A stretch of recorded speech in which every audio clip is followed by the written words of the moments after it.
পূর্ব ঘোষিত কর্মসূচির অংশ হিসেবে চট্টগ্রাম দক্ষিণ জেলা বিএনপির মহাসমাবেশ অনুষ্ঠিত হয়েছে।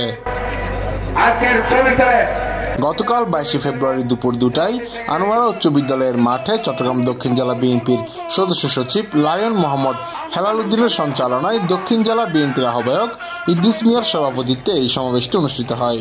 সমাবেশে প্রধান অতিথি হিসেবে উপস্থিত ছিলেন বিএনপির কেন্দ্রীয় কার্যনির্বাহী কমিটির vice chairman advocate Ahmad Azam Khan. প্রধান বক্তা হিসেবে উপস্থিত ছিলেন চট্টগ্রাম বিভাগীয় বিএনপির সহ সাংগঠনিক সম্পাদক মোহাম্মদ মাহবুব রহমান শামীম। বিশেষ অতিথি হিসেবে উপস্থিত ছিলেন চট্টগ্রাম বিভাগীয় বিএনপির সহ সাংগঠনিক সম্পাদক ব্যারিস্টার মীর মোহাম্মদ হেলাল উদ্দিন।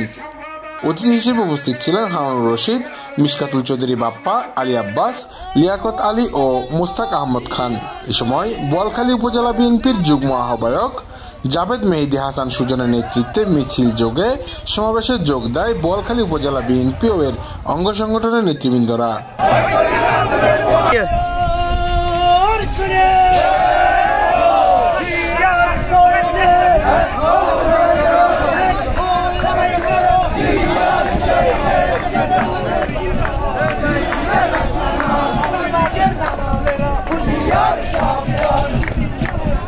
এছাড়াও সমাবেশে আরো যোগ দেন চট্টগ্রাম দক্ষিণ জেলা ছাত্রদল নেতা ইসমাইল বিন মনির, এনামুল হক সজীব ও মোহাম্মদ আনিস সহ দক্ষিণ জেলা ছাত্রদল নেতারা।